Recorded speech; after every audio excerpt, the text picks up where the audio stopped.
Puzzles by Joe. I have one reliable artist now that I use for the last 2 or 3 years. I had one contractor before that I actually really liked. And I have about 5 years of experience of trying to get what I want from artists. I think I've learned a lot from my side, and it's, they say managing programmers is like herding cats. I guess they didn't have not met any others. They seem worse at that. But again, I gave it good work for them. So, and I actually learned a lot. That's what I liked about it. I learned from them. I gave my spiel. All right. Dean with the Anvel and Sprocket. I'm Andrew Greenberg. I'm the Executive Director of the Georgia Game Developers Association. I'm also one of the owners of Ballistic Design. Been working in the games industry since '90 with all sorts of different artists on all sorts of different game projects. And they're all awesome. And they're all wonderful and thankfully great experiences. And now, speaking for all the artists in the world. Hi, I'm Sarah. You can also call me Taco. I'm a rigger, so I'm a half artist. Because I do more of like technical art kind of things, so a lot of programming mixed in with the art world. So, yeah. So you're in the moderator seat. So, no, I won't put you in that hot spot. Not so favorite. So the way we're going to structure this conversation is I wanted to go through with the various art directors and get each of them to talk a little bit about what they have learned about working effectively with artists, and especially with freelance artists. And I was going to go to the artists and have them talk something about what they've learned about dealing with art directors. Sure, who would be a good artist? Leah, come down. No, don't come down. Out of the cheap seat.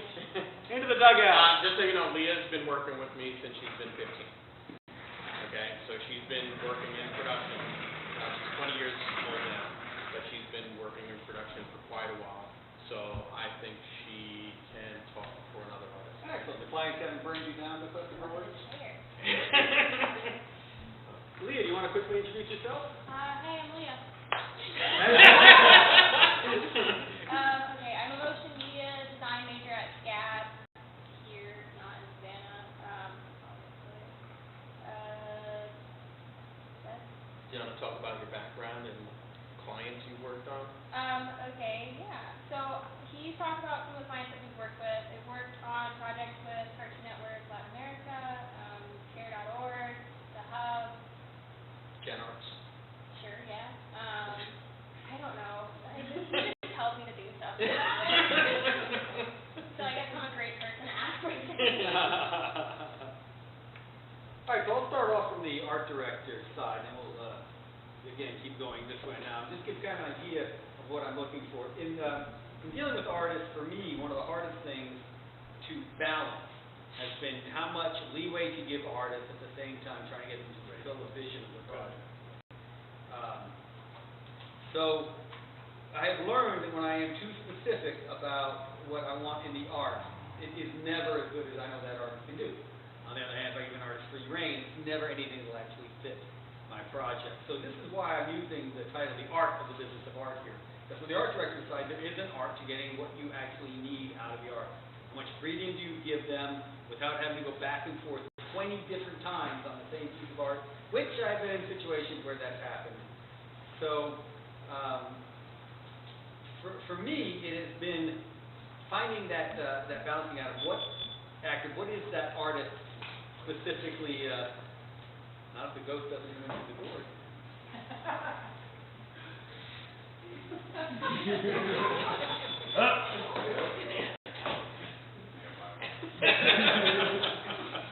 They have a piano that goes. All right, so the latecomers, welcome. And there are seats down here too, guys. So just come on down the stairs.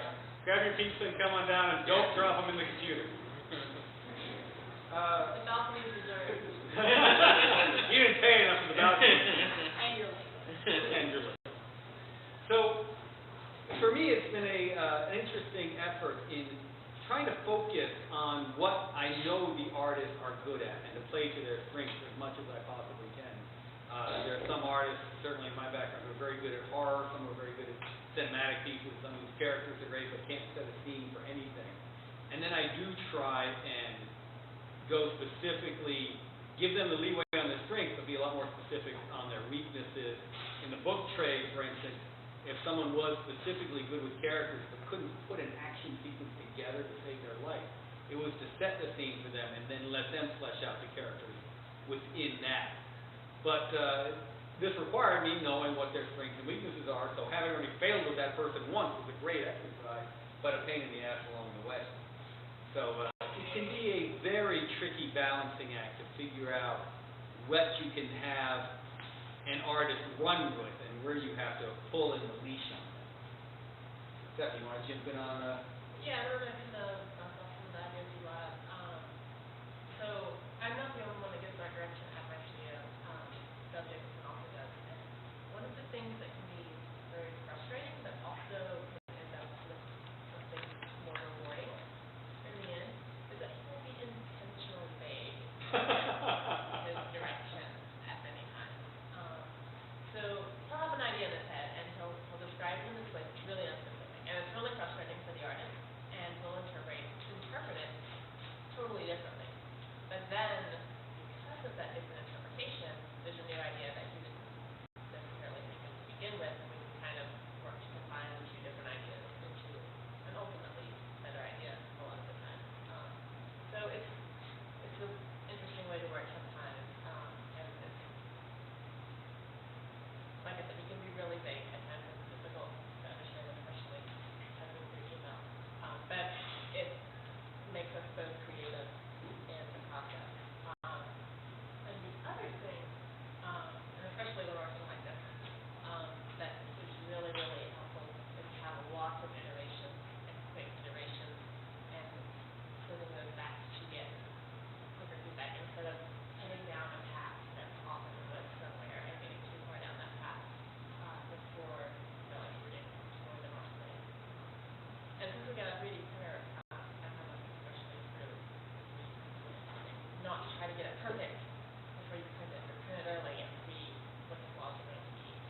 Actually get it in your hands, and it gives you a different perspective on what you're creating. So lots of iterations and feedback on those iterations. That's really useful for heading in the right direction. But Take it away, Joe. So, yeah, I don't call it purposely vague, but it's, we used to have an expression when I was first starting programming, we called it matchbook cover design. You flip open a matchbook and that's all you're allowed to write in. So, we want a program that does this. And that's pretty much how I want to deal with my artists. With any art that is not going to be used at a program level. So for instance, as soon as I need a grid, I need to tell them that 9 by 9 is going to fit there or whatever.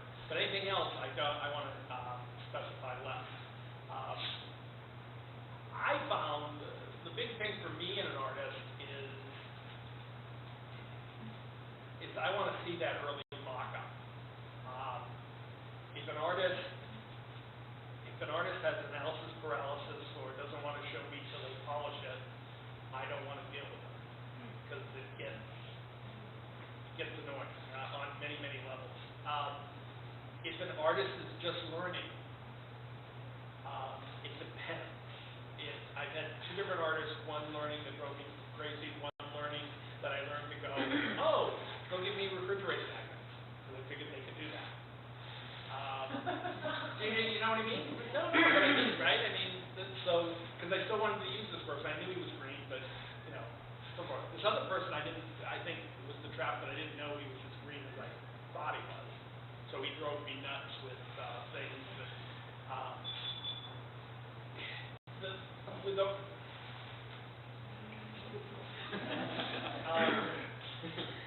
one of the things I learned early was, with some artists, if I gave them an either or, I might get 10 variations on something. And I want to, get to the point, I just want one. And from future conversations, I would make a couple things, and he'd still give me 3 or 4 variations of that, even though I've honed in, the feedback. It's very tough. It's almost like finding, a comedy partner or somebody to sing with, or, whatever. It's, But you've done all those. what? Singer. No, but what I'm saying is the fit. You can't, right, you can't do it with oil and water. You have to find somebody that's right. I don't know, it's been a challenge. I'm happy, but I'm not ecstatic. I would like certain things to happen, but, and by the way, I'm an art director that actually is a programmer, so I can save issues. It's always fun to sort of say, oh, it didn't quite work the way I wanted, but I can make that work. And I like that because it brings out the creative side of me. The bad part of that is I use the artist being slower than I would like as a procrastination. Because nothing makes me, as the guy trying to finish the project, wanting to finish it when the art's finally done, gets me right into crank mode. And when the art's not done, I really drag my feet. So that's a real what? First one is, the 10 variations, did you find that useful early in the process? No, cut it down. That's the way. Sorry, that's the harsh way to say it, right?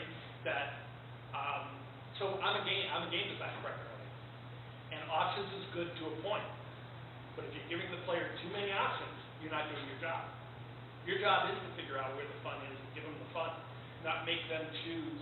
I used to be the other way. I used to go, I want to play the game 20 different ways and so forth, but you still have to give them the one you really care about. You can give them the options, but you don't. So for an artist, I don't want the 20 options. I want 3 or 4 close. I want them to use their judgment with color, with all, And secondly, you said you use their services as procrastination. Yeah, that's my own problem. Do they give you placeholders early on, or? No, I can do my own placeholders. Okay. Programmer.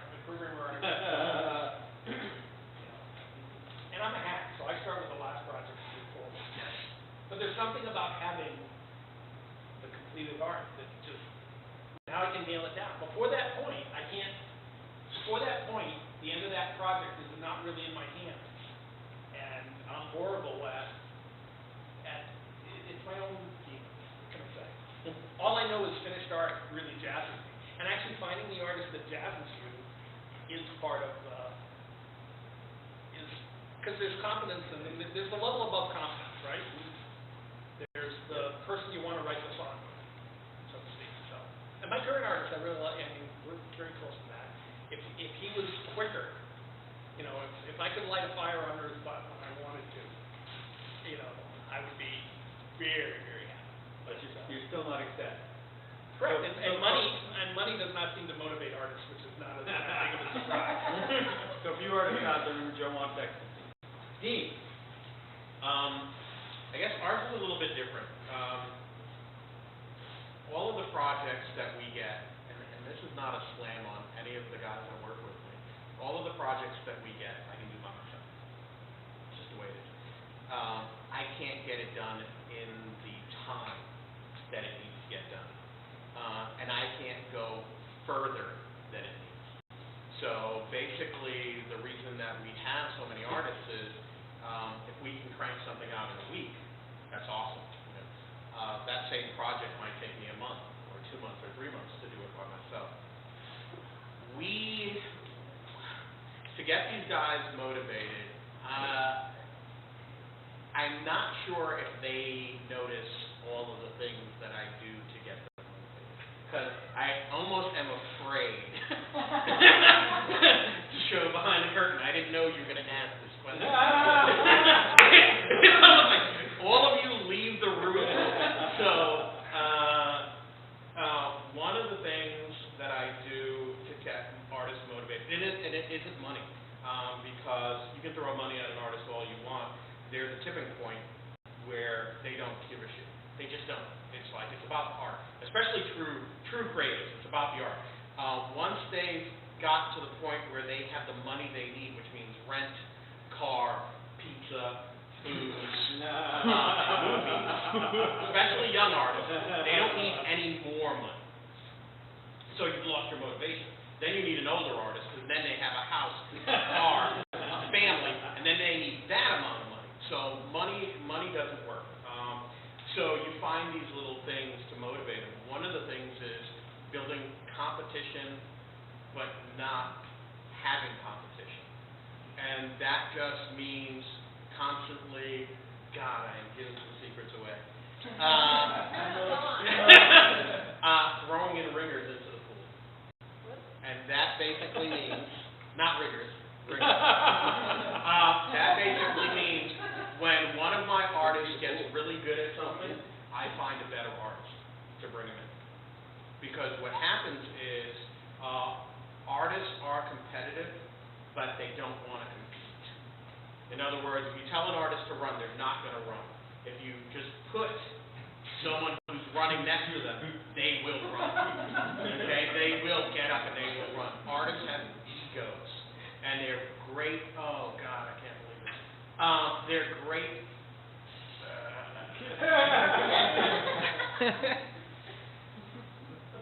Every artist has an ego, and it's easy to manipulate. Human race. And it's easy to manipulate if you know the way to manipulate. And it's basically through challenges. It's basically through step up to the plate. It's a series of humiliating them and propping them up at the same time, but never letting them feel humiliated or propped up. It is herding cats. It's herding cats with tails on fire. It is at any time they can blow a gasket. At any time they can have a meltdown. At any time they can have a block. And you have to be there to know exactly what has to be said to get them past that block. You have to know exactly how mean to be or exactly how much of a friend to be when they're in these places. The thing that makes it easy for me is I was lucky to have great art directors who did the same thing to me. And you take that little piece of knowledge and you go, that's in my bag of tricks. That's in my bag of tricks. I've also had shitty art directors say that is not in my bag of tricks. That is not in my bag of tricks. You do not humiliate people. You do not do this. You do not that. There's a whole different way. The other thing is, in the iterations, let's just talk about that. We control, there's a lot of control that has to happen without feeling like it's too much control. Everybody is allowed the concept. No one is told they can't be part of the concept stage. Everybody is allowed to add an element. My guys, I don't do this to them anymore, but I used to tell them no one gets paid if their concept isn't used. And I've done it. I've said, if you come in and you give me a concept and I don't use it, I'm not paying you. I'm like, you've wasted my time and you've wasted your time. You really didn't do any work. Why would I pay you for no work? And that means you phoned it in, and I won't pay for that.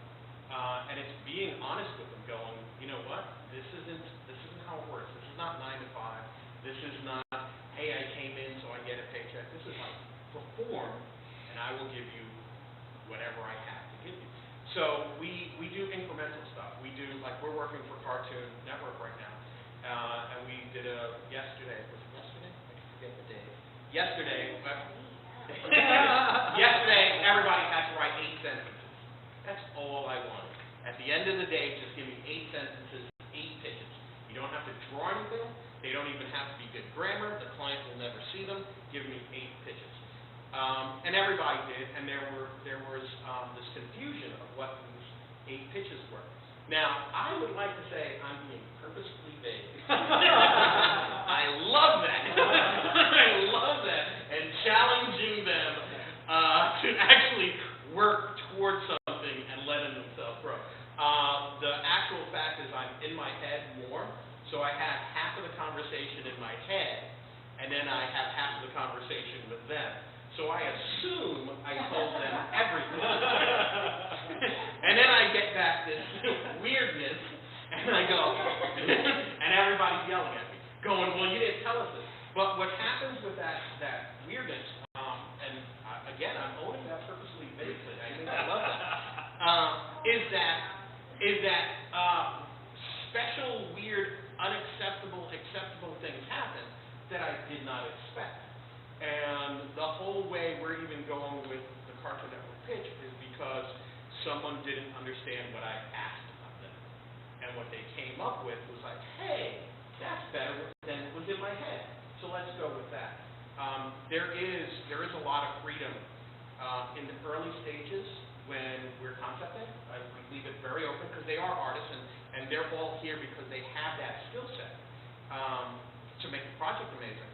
But at the end of it, there is total control. There is total reining in of the cats.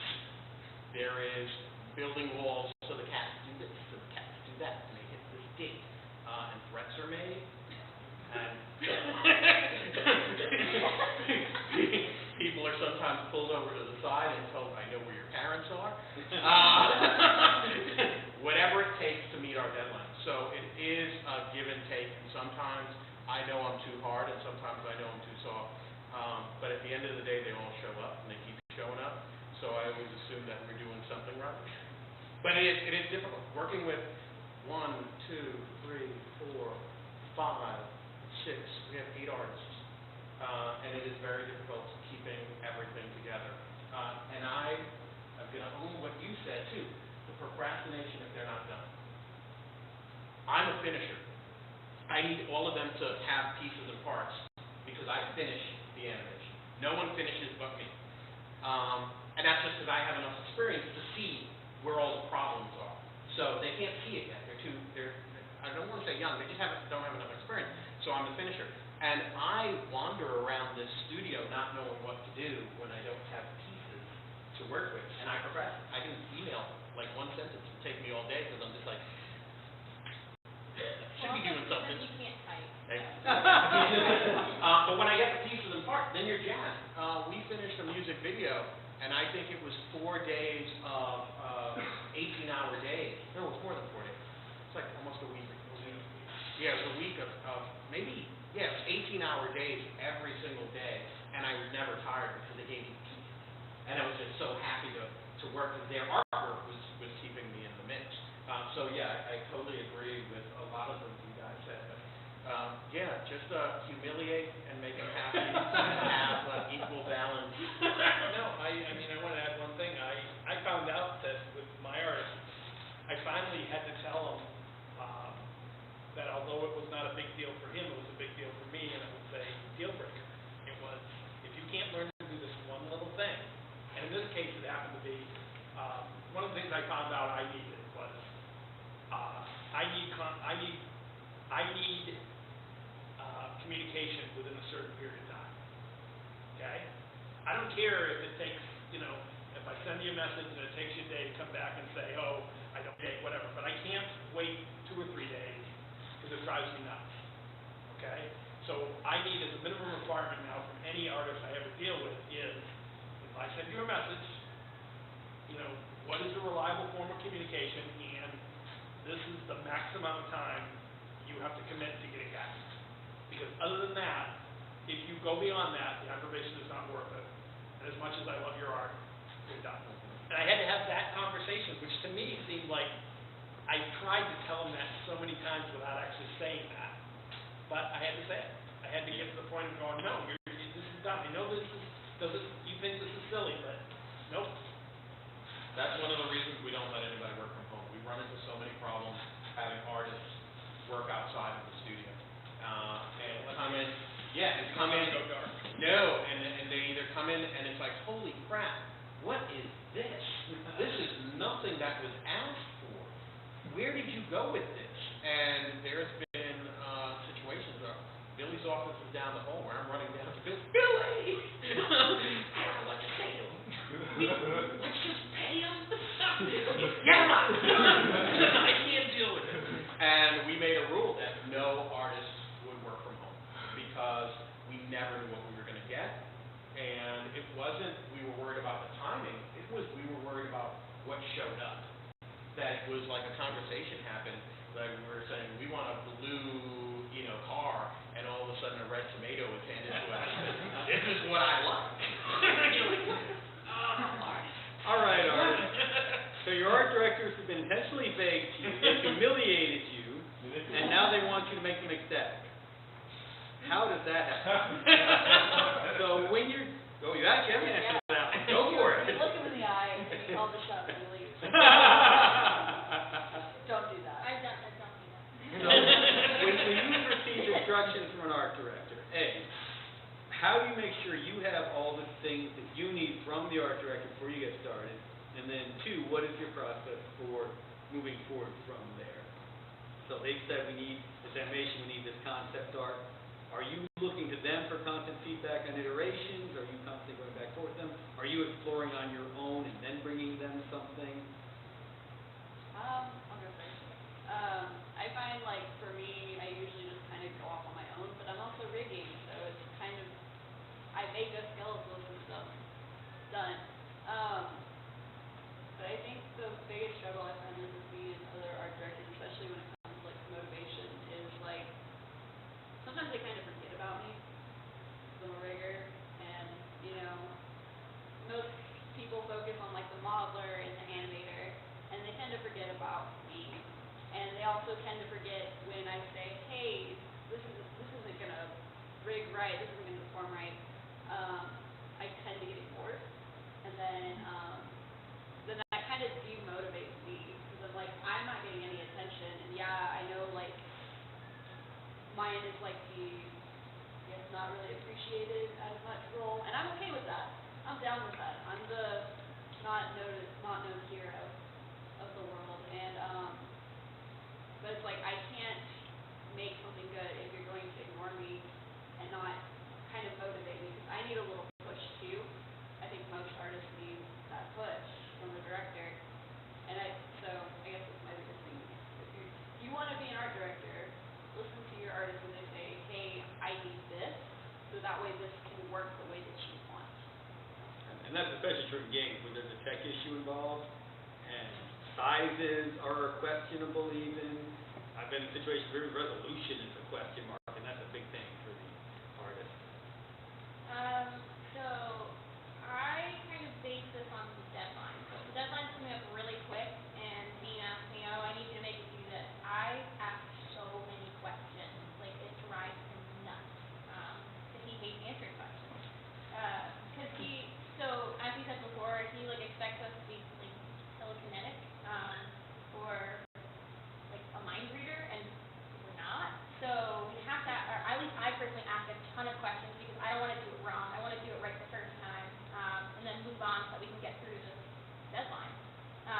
But whenever we have a lot of free time, so like with this Cartoon Network thing that's coming up, the deadline is very far away, and he'll tell us, oh, come up with whatever, and he'll just give us these big parameters. And I've kind of done this a lot. Sorry. Purposely. So I've done this a lot where it's been a lot of, well, he didn't tell me not to do it. This has come up a lot. I'm a big believer in asking for forgiveness and not permission. So if they don't do it, I mean, I won't do it. But if they don't say not to do it, then I think that's free game. For my personal opinion, they probably hate me at times. But, and she said that she gets ignored sometimes, and she says that she can't do stuff.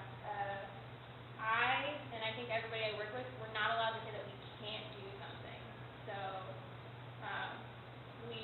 regardless of whether we really can't figure it out, we have to make it work. That's it. And, kick our asses into shape to figure out how to do it. So, Rigging is different than art. yeah. If I can't physically do it. Yeah, she's another person waiting on other people's corrected work. But I think that's a great point, is the idea of that back and forth. The art directors are being intentionally vague. The artist can ask questions, but the best thing about the questions the artist asks. The thing about being an art director with any artist is, and for me, or creative director, is I already know what I want. I know exactly what I want, and I can basically say at any time, just do this. The problem is, and we try and keep this mentality going through here, is we are not a service bureau. Everybody here has free will and can think. We don't try and do service bureau type work. In other words, that someone dictates exactly what they want. We're just the tool to to finish it. We try not to do it. We do it, but we try not to do it. Because that's our mentality for the studio, we try and do that, or I try and do that with the artists. And sometimes it's basically, I know what I'm, and I wouldn't say purposefully vague. It's, but you might have something in you that's better. And we have something where Billy comes and says, I want to tell him what to do. Can't do that. Beating that's missing the point. Just manipulate them. Yeah, we have to like just go nudge. We have to just nudge with some words, some careful words, and hope that it sticks. Because we're going to get something magical by that. And yeah, we don't have a no, and I want to just speak up so that no one thinks I'm a slave driver here. Yeah, no one is allowed to come to me and say they can't do it. It can never happen. No one is, and everybody is allowed to come to me with problems, and they can pull me over to the side and say there's problems. And you should always have that with your art director. That's when it's awesome. When you can come to your art director or your creative director and go, and this is how you'll know you're in the right place. Because a lot of times as artists, we don't know if we're in the right place or not. Especially when we're younger. You don't know if this is the right fit for you. Let me tell you, the right fit is when you can walk into your art director or creative director's office and just go, what's wrong? You don't love me. I mean, straight up. I mean, I am okay with that. I feel you do not appreciate me. I feel that you do not respect what I do, because a lot of the times as artists we're talking about that ego thing. There's the artist and that unseen hero. That's a hard part. The unseen hero in a lot of our jobs is the creative director gets the light and all the people under you don't. And the person who is important in the rigging or the texturing, no one's talking about, have you seen that texturing? That just doesn't happen, because most people don't even know, unless they're in the industry, to say it. And we forget, as art directors, to be totally honest, we forget. But it should be an open forum for any artist to work with their creative director like they're the best, it's your best friend. They're not an adversarial person. Well, to add on to that, you have always kind of feeded into us that we are not operators.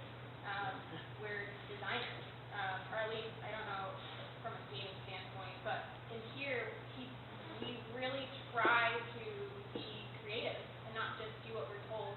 So I'm a huge believer in fighting for your idea and fighting for what you think would be best, to an extent. But I'm happy. Yeah, and well, I'm happy to have Dean as a creative director because he allows the time to hear what you have to say about whatever your idea is. And that's manipulative. I've been 15. I have fully destroyed.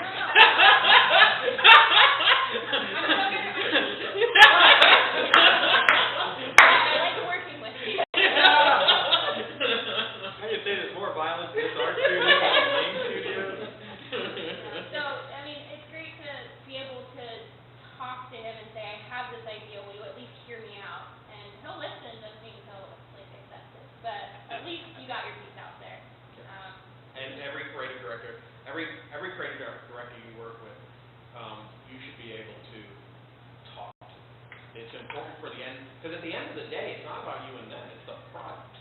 And it's really, it has nothing to do with personalities or anything. When you're at the game, it's like, no, I want the product to be the best it can be. So there's got to be a back and forth. A little bit. Remember when I worked with creative directors that are horrible and, and I'm on the flip side of that. I don't get enough love from my artists. So I'm a guy who learned how to bevel. I like to do my own interface art when I can, and I'm getting better. And no matter how good I get, he never gives me any love. By the way, nice job here. That should be a little closer. This is why Joe should be a little darker. All right, so moving on to a totally different topic. One of the big demotivating factors for any artist is when there are changes, whether it's from you or the client or whoever. I know that pretty much all of you've had to do it. Joe usually comes to you when there's something to be changes enacted with the game. But how do you get the idea of what needs to be done in the changes across? This is when you can't be intentionally delegating the work. Yeah. And how do you keep the artist going? It's so hard to turn that ship often when suddenly there's a dramatic change in one way or another. Anyone want to jump on that from the art director side? Non-dramatic changes, I do it if I can do it, because it's easier than trying to get exactly what you want. And especially if you've gone back more, if you can do it and it's good enough, right? Good enough is the enemy of the perfect, probably not a motto of this place, but, for me, that's what I live by, so. For me, it's time. All I care about is the time it takes to do anything. So as soon as I realize, I could, 2 or 3 more iterations versus I can go in and hack. I can shorten that board. I got a thing that's a bunch of boards. And I decided now it just needs to be, 50 pixels shorter. So I'll cut it, patch, and I'll be fine with it. And it's easier than going back and forth for me. And you're a finisher, so you don't have much of this problem either, right? I was trying to shut up. Our technique on dealing with changes is to have a united front of a bitch session, where we join in and bash our clients when they're not here, and then just do it. Most of the times, it's like daily. I walk over to Billy's office, and a change is made, and I go, I am not interested in this project if we finish it or not. And he goes, but you're going to get it done. Yes! But I don't care about it. I'm not going to work on it. And then I stir them more. And then I don't share a lot of that with the guys of how upset I get with changes. I love good changes. You know what I mean? I love changes where when I see a good change, I'm like, that is awesome. I didn't see that. But when we're working on a job right now, and Leah's dealing with the changes. We're working on a job where the changes, and I'm not going to say the company. Stupid.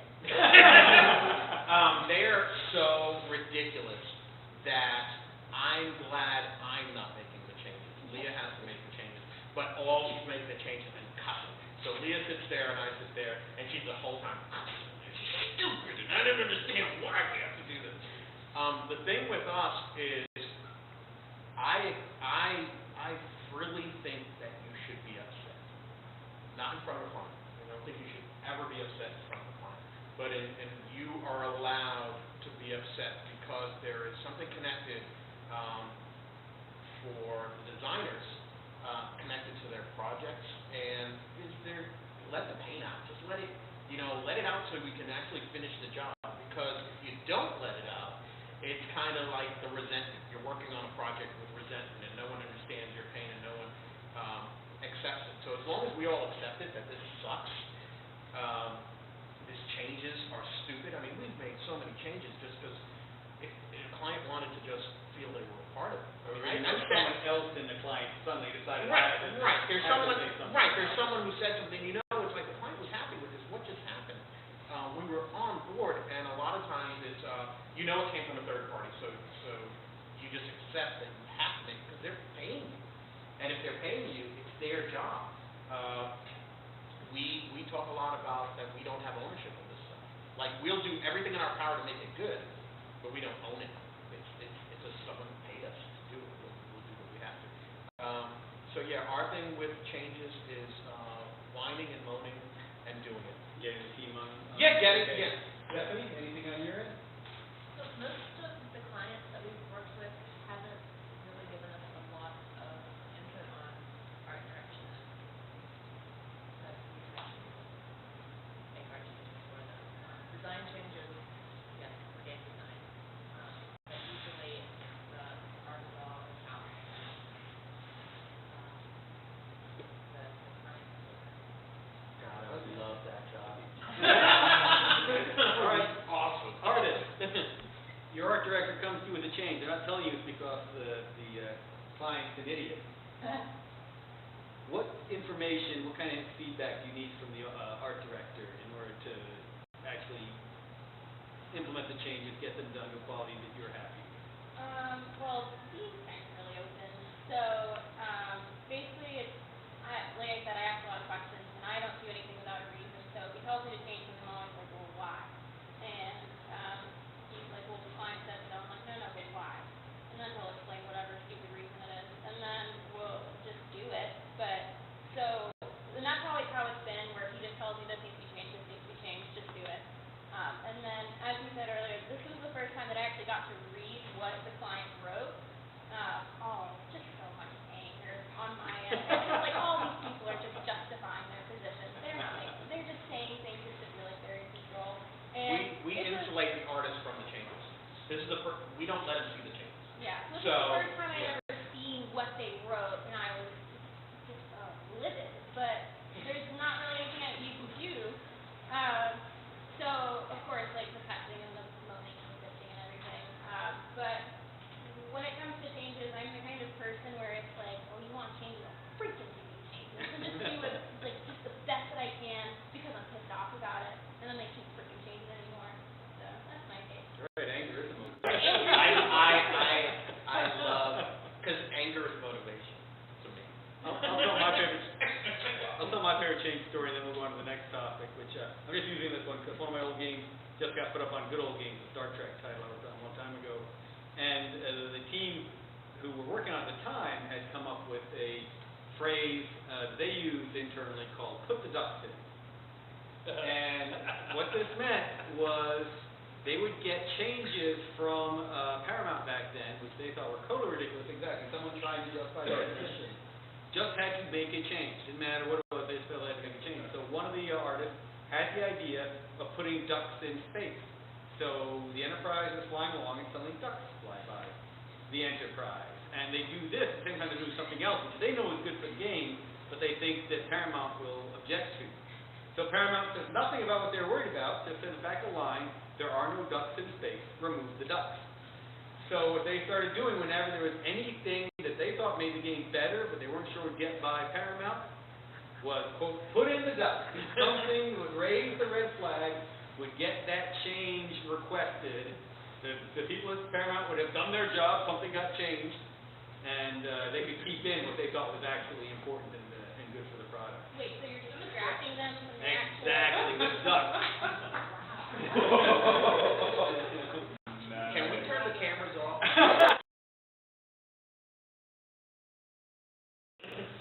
All right, so we're running low on time. I do want to go over to one more topic, and then I turn it over to everybody for final comments. You're in the last rows of the project. The project has to ship at 5 p.m. Friday, or be at FedEx by 7 p.m. Friday, or uploaded by 8 p.m. Friday, and it's 4 p.m. Friday. And you know there's a lot more to be done. How do you get the project done? How do you motivate the artist? What level of quality are you willing to accept? What are your tricks or tools for those last bits of crunch time to get a project done at the quality level you're willing to ship out the door? Wow. Keep looking to the left, Stephanie.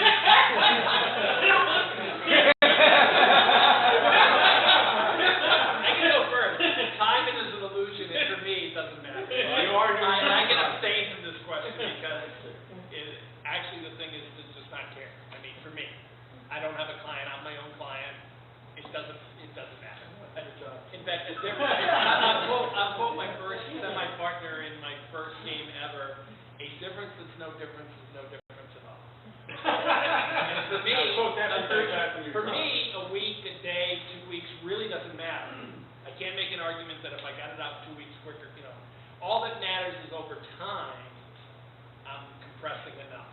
So I'm very easy on myself going, and I'm horrible with my own deadlines and stuff, so it's really not an issue. But, so. All right, so the first art director, the answer is suck it. So, we'll bring in food, first of all, feed the people. And also, there's sort of a camaraderie in that everyone's working harder. Like, it's not like the art director says, hey, finish this, I'm gonna go have a beer while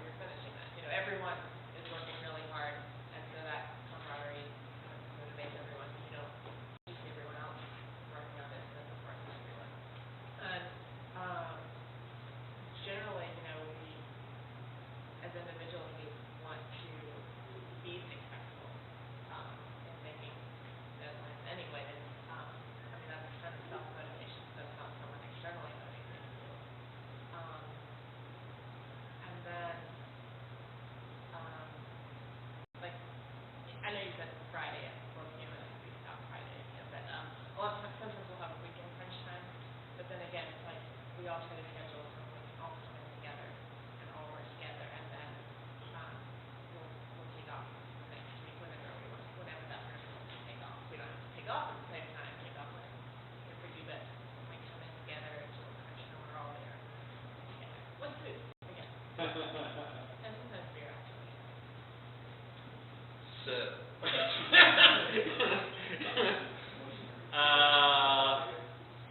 how this works in our world. I don't expect my guys to do anything that I wouldn't do myself. So With that, throw things. with that said, I'm trying to find a moment in time, and I think it was New Year's Eve.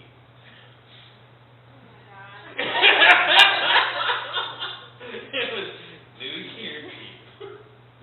We had a deadline, and it was simply put, here's the deal, we're working through New Year's. There is no one taking off. There's nothing. This is what we're doing. I go, I'm warning you now. If you come in with a hangover, I will not feel sympathy for any of you. The deadline comes first.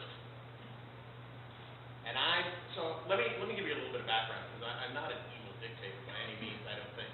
I broke into this industry in live news. Okay? That basically means our deadlines are 30 minutes. Like something just happened, we get on it. If you can't handle that, go home. You don't belong here. So I'm structured for that type of mindset. I did live news for 10 years. So for me, that pressure is someplace I'm comfortable with. We used to have a saying in live news is you don't call in sick unless it's hanging from the bone. You get there. You get there if you're sick. You get there if your mother's on a deathbed. I don't care. It's live, and we need you there. You're a component. I guess that mindset is still in me, because when we have a deadline, there is food and there's stuff and there's some kind of camaraderie. We usually, like when we have to hit a deadline, it's like, all right, everybody pick your movie, and we watch movies. Remember that time? We'll put in everybody picks a movie, and we'll do pay-per-view or whatever, so everybody has that while it's happening. But there is no compassion. There is no come and tell me a story of how you feel. I'm going to put Lee on the spot, because I found out something today that I thought was hysterical, and I think this is the I'm artist. never telling you anything. This is the artist I want to work with. This is the type of artist that I will back up 110%, because I know they're backing me up in their project. We're walking down the stairs today, and she points to, that's where I grew up, right before I came to work on New Year's Eve. And I went, fuck yeah! Because that was the artist I want to work with. That's the person who's like, you know what? I'm sick, I'm hungover, I hate you, but I'm here to get this project done. So we don't worry about those deadlines.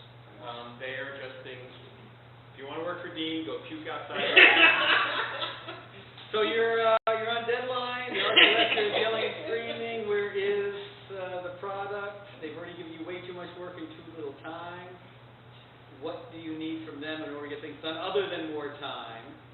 And what is your response to the art director if you really do need more time to finish something? There really wasn't enough time for them to get it to the quality you want.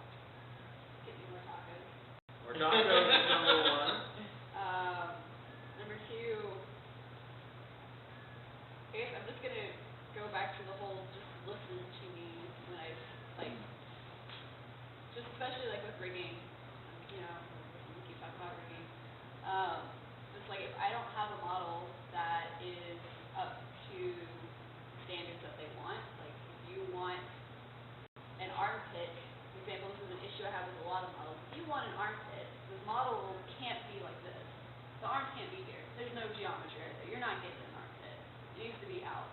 So by the way, if you're a 3D modeler, out. Don't, not down here. Out. It doesn't have to be a T-pose. Just, like make sure there's that thing. Just that. Right?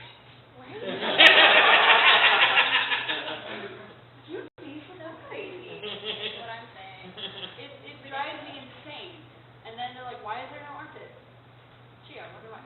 But just like, I feel like what really helps me get things done is knowing that number one, they have my back.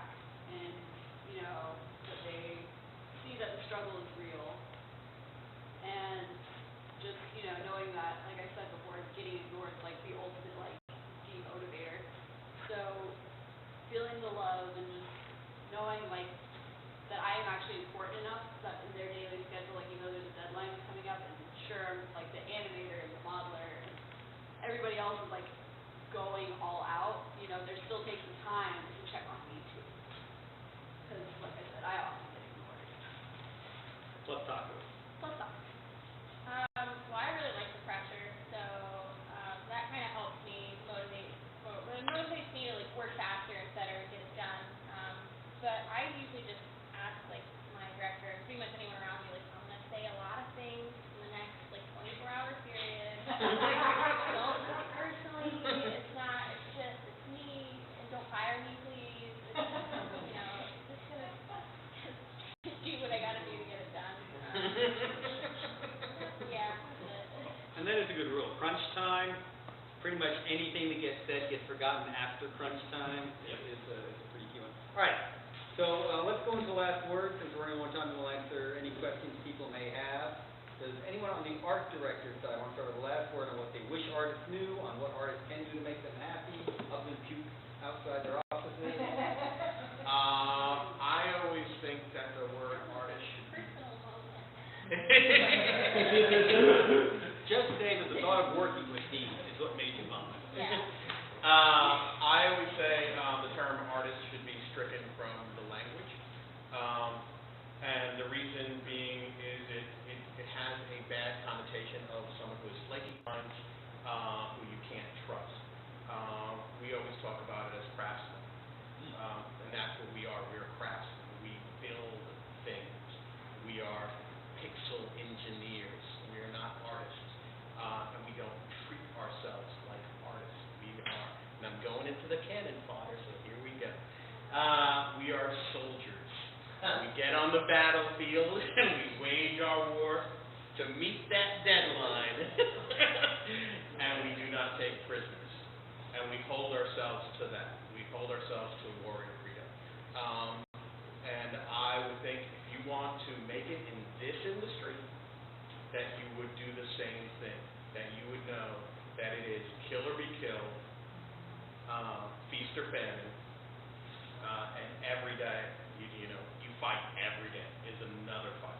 So that's what I would say is take that into consideration. Do you understand why we're angry now? I hear the Rockies work here every day. Oh, we call it cue the embers.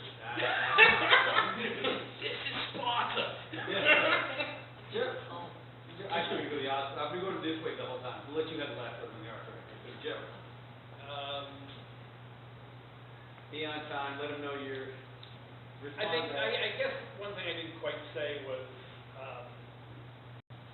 it's very, I understand the artist versus craftsman, okay? I've learned it comes down to setting expectations, which you do really, really well. And if you don't, you really only have yourself to blame. So you need to set expectations, and you can't assume anything. You have to make, it's almost like you have to make sure they heard you. You want, it has to come back.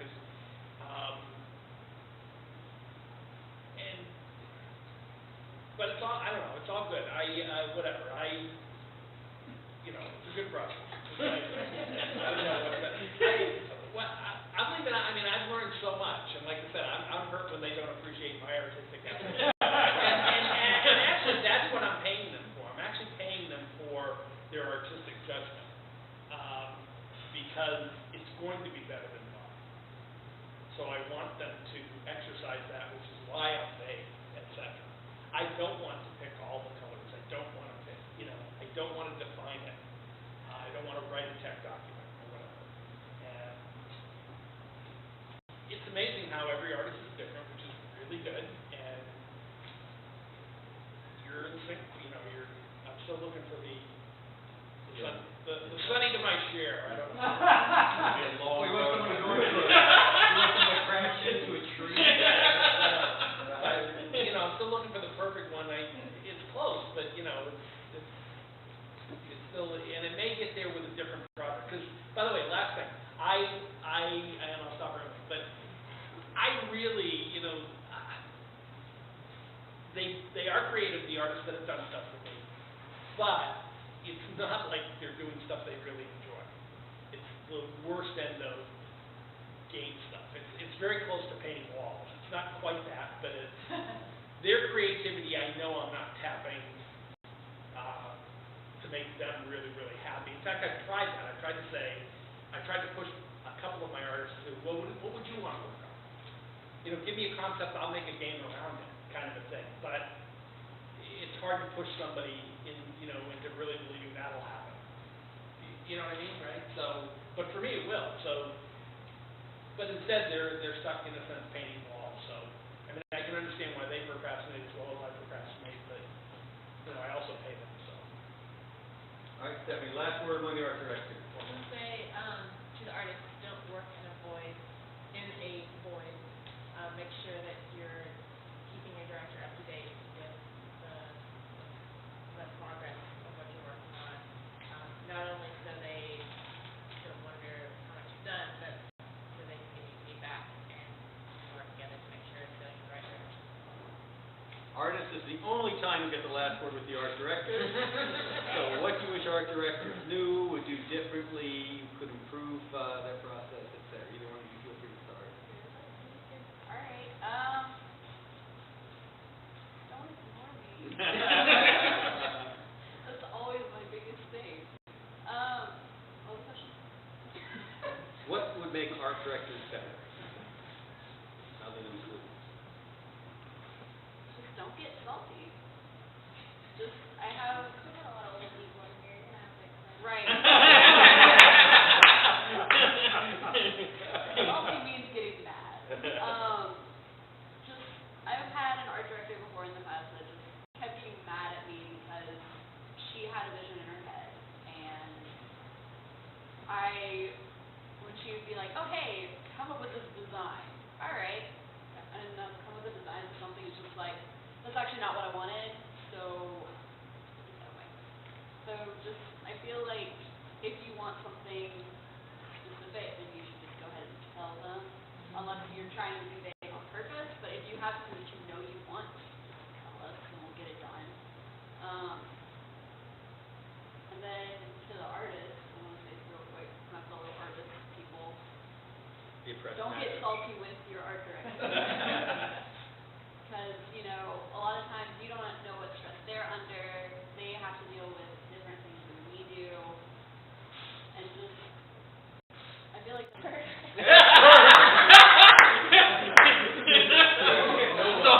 Start with perspective. Once you're on salary. But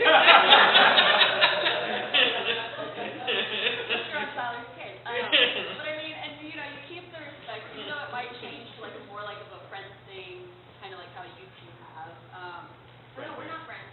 Frenemies. There you go. And eventually you can go to that point, and sometimes the respect will just kind of go down the toilet and be like, all right, you don't know what you're doing, all right. So just try to have your patience. It goes a long way. Last word. Oh, yeah, okay. I think for me, communication is everything. If you want something a certain way, like you said, say it and communicate it properly. Don't expect your artist to understand what you're saying. If you don't say everything, catching my drift. Yeah, no. And also, I think a huge source of motivation is, being listened to.